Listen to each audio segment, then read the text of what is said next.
এটা বলতে গেলে আসলে আমি নিজেকে ধরে রাখতে পারি না। ইসলামের ইতিহাসের সবচাইতে মর্মান্তিক যুদ্ধ হচ্ছে মুতার যুদ্ধ, সবচেয়ে মর্মান্তিক। বদর, উহুদ, খন্দক, খায়বার যত যুদ্ধ আছে এগুলো যুদ্ধ অনেক বড় মাপের। মুতার যুদ্ধের প্রেক্ষাপট এবং সিচুয়েশনটা সম্পূর্ণ ডিফারেন্ট। এখানে আপনাদেরকে আমি 3 জন শ্রেষ্ঠ বীরের মহাকাব্য শোনাচ্ছি। কয়জন? 3 জন শ্রেষ্ঠ বীর পুরুষের মহাকাব্য। নবী সাল্লাল্লাহু আলাইহি ওয়াসাল্লাম একজন সাহাবীকে পাঠালেন, তার নাম হচ্ছে হারিস বিন উবাইদা। কি নাম বলেন?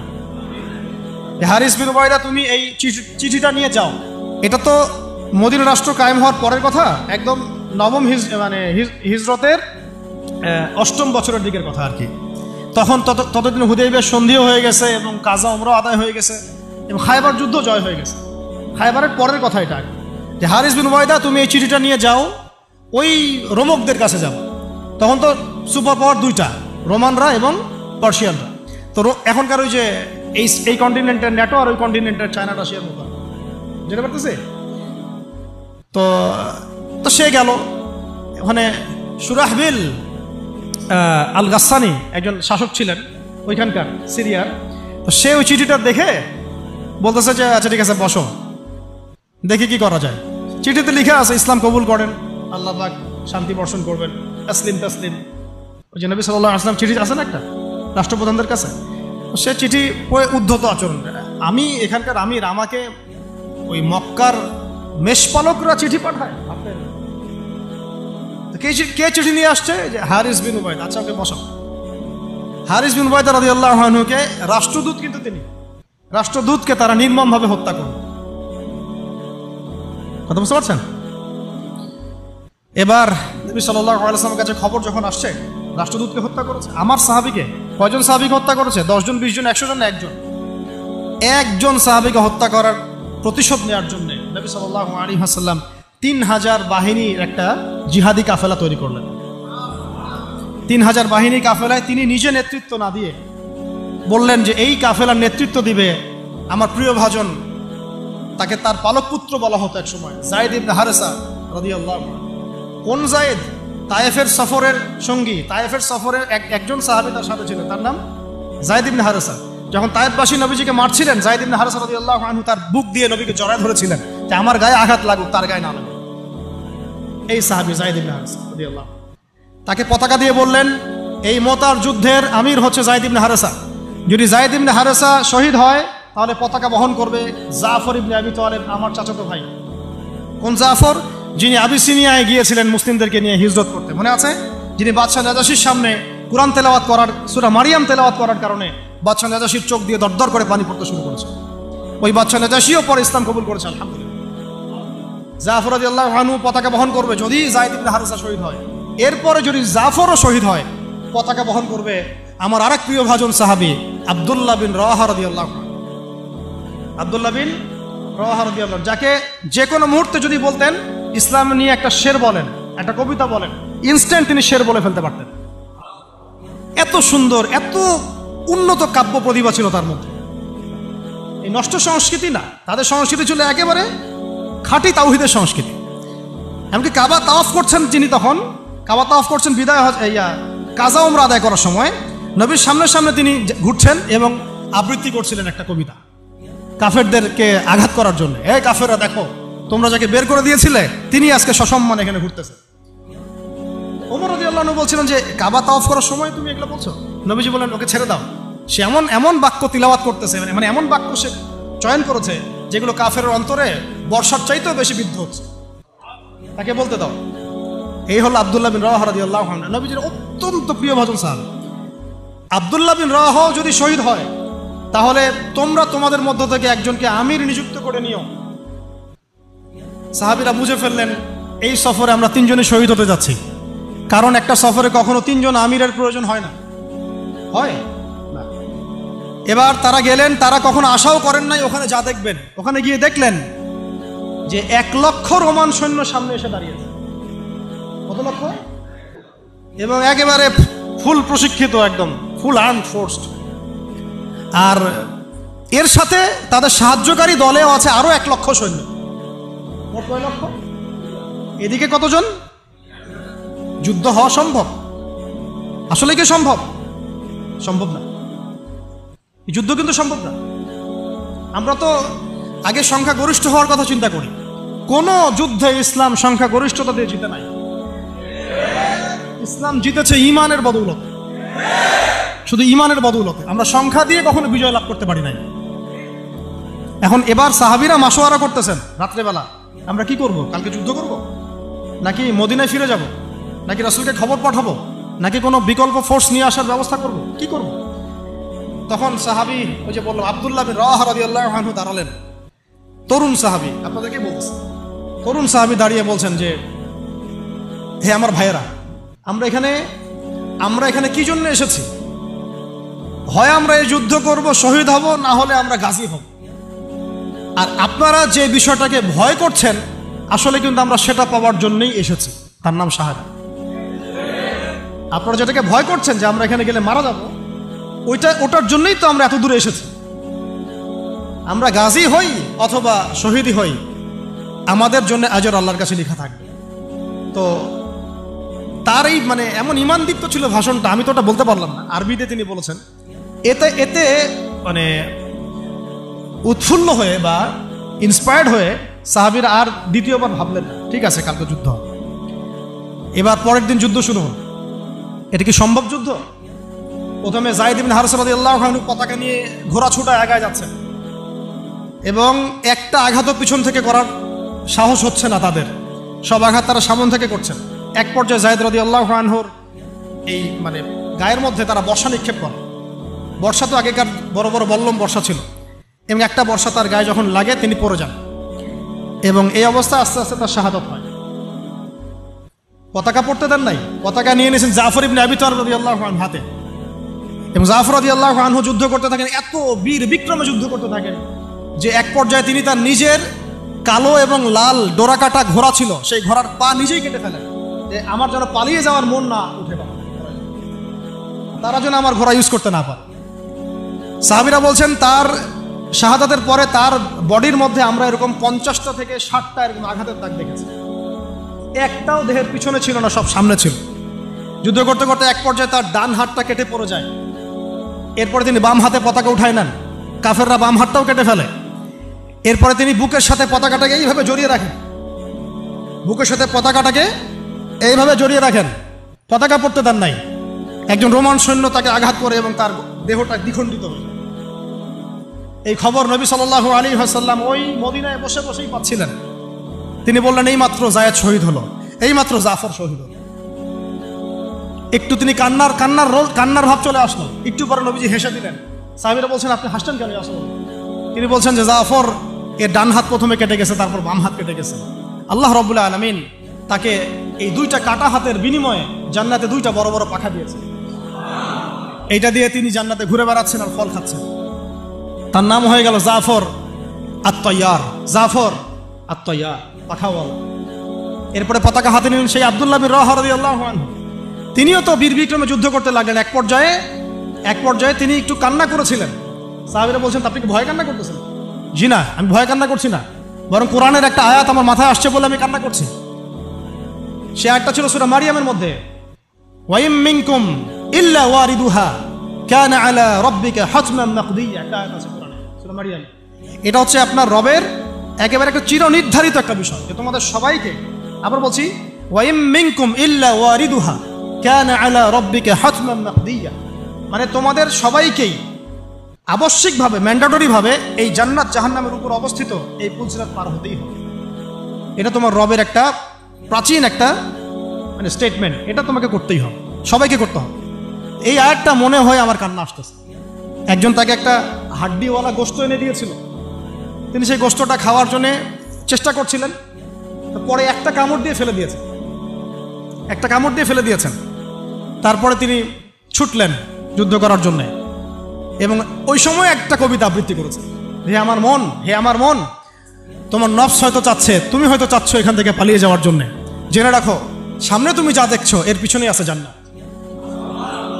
শেষমেশ কি জীবন দেখেন, কি ব্যক্তিত্ব, কি ক্যারেক্টার, কেমন গায়রত, কেমন ইজ্জত, কেমন সম্মান, কি জীবন। এরপরে তিনিও শহীদ হলেন, পতাকা হাতে তুলে নিলেন আল্লাহর বীর খালিদ বিন ওয়ালিদ রাদিয়াল্লাহু আনহু, তাকে পতাকা দেওয়া হলো। তিনি কিন্তু নতুন মুসলিম হয়েছেন। উহুদের যুদ্ধের যে ক্রাইসিস, এটা কিন্তু তার হাতে। কাজা ওমরা আদায় করতে গিয়ে নবীজি চিঠি লিখে দিয়েছেন, ছোট্ট করে একজনের দ্বারা লিখিয়েছেন যে খালিদকে চিঠিটা পৌঁছে দিও। ওখানে লেখা আছে, খালিদ তুমি যদি কাফেরদের পক্ষ অবলম্বন না করে মুসলিমদের পক্ষ নিতা কতই না ভালো। ঠিক আছে, একটা লেখা একটা চিঠি খালিদ রাদিয়াল্লাহু আনহু একবারে কলিজাটা কাঁপায় ফেলছে।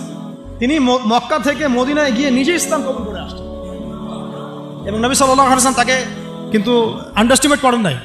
তার হাতে উল্টা তরোয়াল উঠাই দিয়ে বলছেন যে আজকে থেকে এই তরোয়াল তোমার এবং তোমার নাম হচ্ছে সাইফুল্লাহ, তুমি আল্লাহর তরবারি।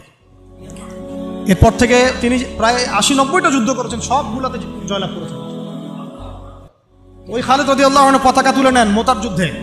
তারপরে সিরাতের মধ্যে আসছে, তিনি বলছেন নিজের ভাষায় যে ওই দিন আমার হাতে 9টা তরোয়াল ভেঙে গেছে। যুদ্ধ করতে করতে করতে করতে ওই দিন আমার হাতে 9টা তরোয়াল ভেঙে গেছে। তিনি ছিলেন যুদ্ধ কৌশলে অত্যন্ত পারদর্শী, হুটে হাটে কোনো কাজ করতেন, অনেক পারদর্শী। তিনি ডানের সৈন্যকে বামে নিয়ে আসছেন, বামেরটাকে ডানে নিয়ে গেছেন, সামনেটাকে পিছনে নিয়ে আসছেন, পিছনেটাকে সামনে নিয়েছেন। বর্ষা যারা ছিল তাদেরকে পিছনে নিয়ে আসছেন, তীরন্দাজদেরকে সামনে দিয়েছেন, মানে ওদেরকে ভেবাচাকা খাওয়াই দিয়েছেন যে ওরা মনে করতেছে এরা মনে হয় অনেক, হ্যাঁ এরা মনে হয় আরো বিকল্প ফোর্স নিয়ে আসছে মনে হয়। তো ওরা আস্তে আস্তে পিছনের দিকে যাওয়া শুরু করতেছে, আর এদিকে মুসলিমরা একটু একটু করে সেফ জোনে আসার চেষ্টা করতেছে পিছনে। ওরা ভাবতেছে পিছনে সামনে যদি আগাই হয়তো পিছন থেকে ওরা আরো সৈন্য নিয়ে আসছে, আমাদেরকে আক্রমণ করবে। এই আল্লাহ পাক ভয় চাপাই দিলেন, এরা পালায় চলে গেল। 3000 সৈন্য নিয়ে 2 লক্ষ সৈন্যকে পরাজিত করা হয়েছে। খালিদ রাদিয়াল্লাহু আনহু বললেন আমার হাতে সেই দিন 9টা তরোয়াল ভেঙেছে, আর শেষমেশ ছোট্ট একটা ইয়েমেনি চাকু দিয়ে আমি যুদ্ধ করছি। তাহলে চিন্তা করেন কত কাফের মারা গেছে। আর মুসলিমদের মধ্যে মাত্র 12 জন সাহাবী শহীদ হয়েছে। মাত্র 12 জনকে তারা মারতে পারছে, বাকিদেরকে মারতে পারবে। এইগুলো হচ্ছে মহাকাব্য, জাজল্যমান মহাকাব্য, যেগুলো আমাদের এই প্রজন্মকে জানানো উচিত এবং আপনাদের মাথায় থাকা উচিত।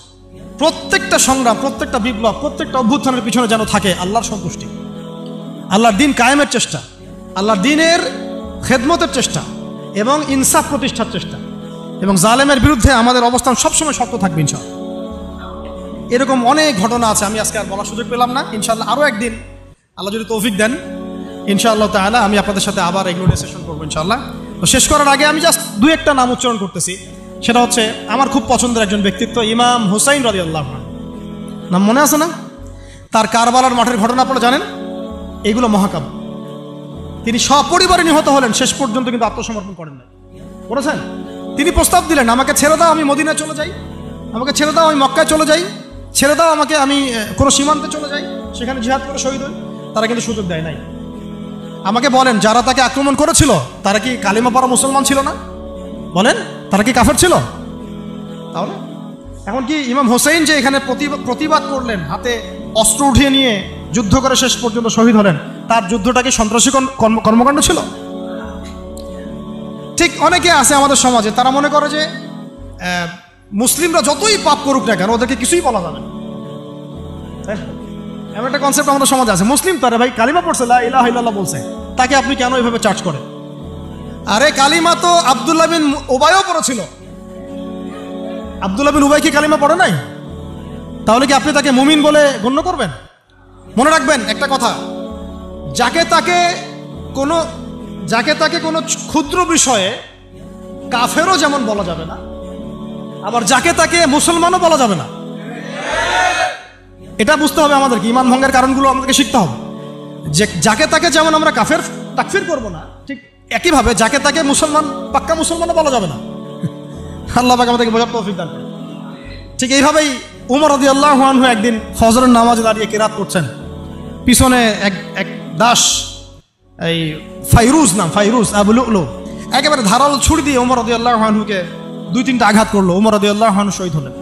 এগুলো মহাকাব্য রচিত হয়েছে, কারণ ইসলামের বীর সিংহদেরকে কেউ আসলে সামন থেকে মারতে পারে নাই। কথা বুঝতে পারছেন? ওইভাবেই চোরাগপ্তই মারতে হয়েছে। আল্লাহর কসম, উমর রাদিয়াল্লাহু আনহু যে জায়গায় শাহাদত বরণ করছেন ওই জায়গায় আমি দাঁড়াইছিলাম, ওই জায়গাতে আমি দেখে আসছি কোন জায়গায় তাকে শাহাদত বরণ করা হয়েছে। ওখানে ওইসব জায়গাগুলো জিয়ারা করলেও মনের মধ্যে এই চেতনাগুলো জাগ্রত। সুবহানাল্লাহ। আলী ইবনে আবি তালেব কুফার মসজিদে যাচ্ছেন, রাস্তায় এক ব্যক্তি তাকে চোরাগপ্ত হামলা চালিয়ে তাকে হত্যা করেছে। আল্লাহর বীর সৈন্যদেরকে কেউ সামন থেকে আঘাত করার সুযোগ পায় না। তো এগুলো হচ্ছে মহাকাব্য, জাজল্যমান মহাকাব্য। আরেকজন ব্যক্তির কথা জাস্ট বলে শেষ করে দিচ্ছি, অনেক আছে ভাই, বলতে থাকলে অনেক সময় লাগবে। রাজি একটা জায়গার নাম, ওখান থেকে কিছু লোক আসছে, এসে বলছে ইয়া রাসূলুল্লাহ আপনি আপনার কিছু সাহাবীকে পাঠান, আমরা ইসলাম কবুল করবো। ট্র্যাপ। আপনারা কেউ ভালো করে খেয়াল রাখবেন এগুলা, যে কেউ যখন তখন যাই বলবে হ্যাঁ করতে যাবেন না।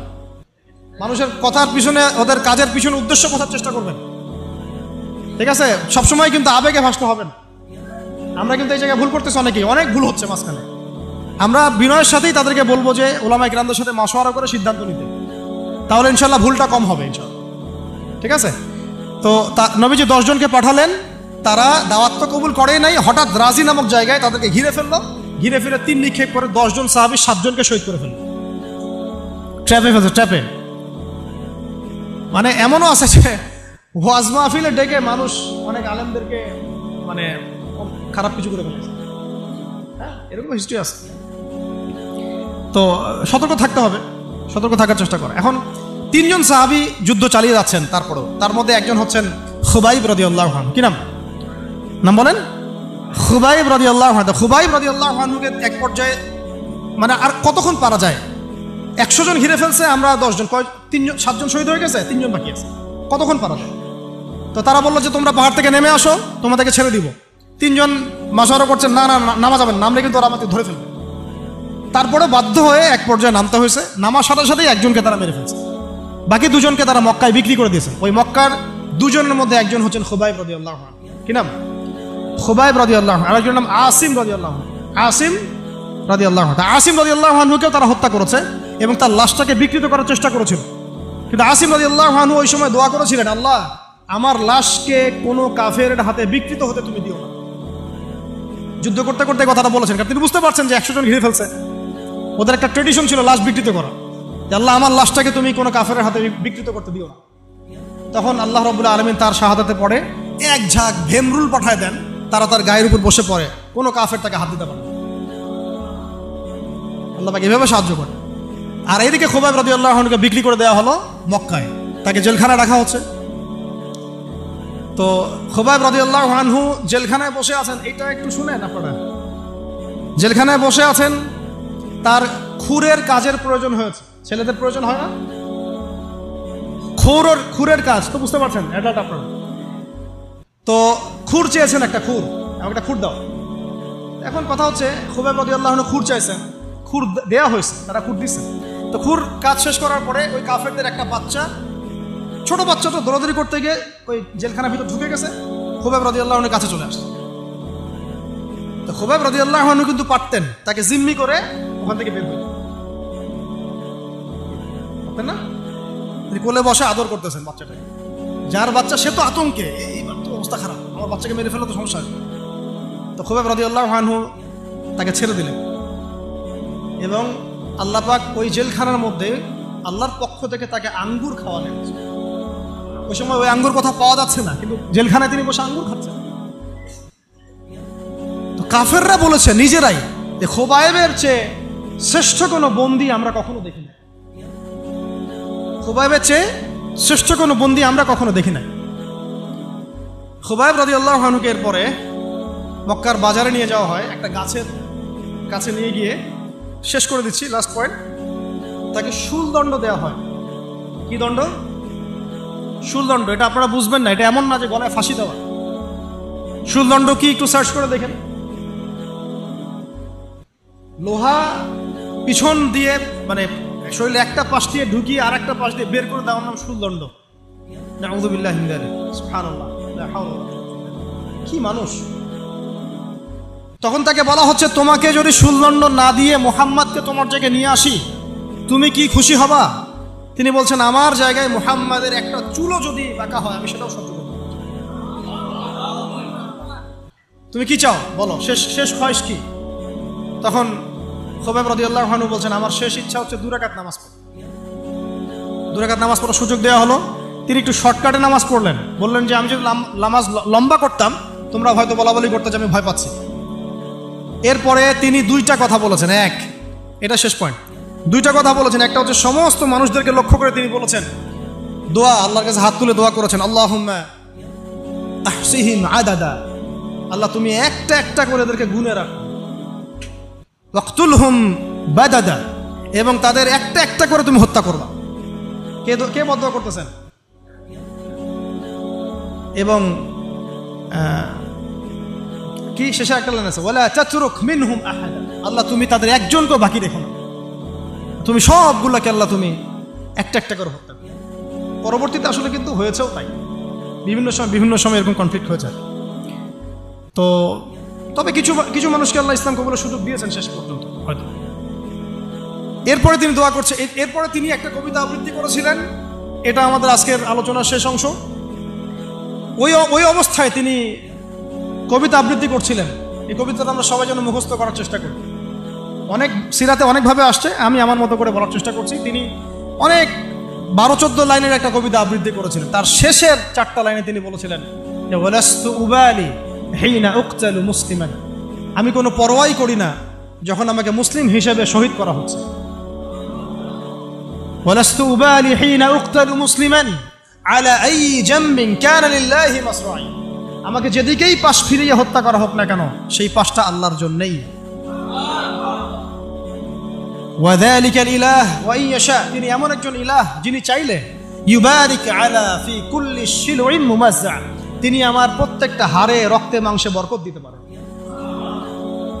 এরপর তাকে শহীদ করা হয়।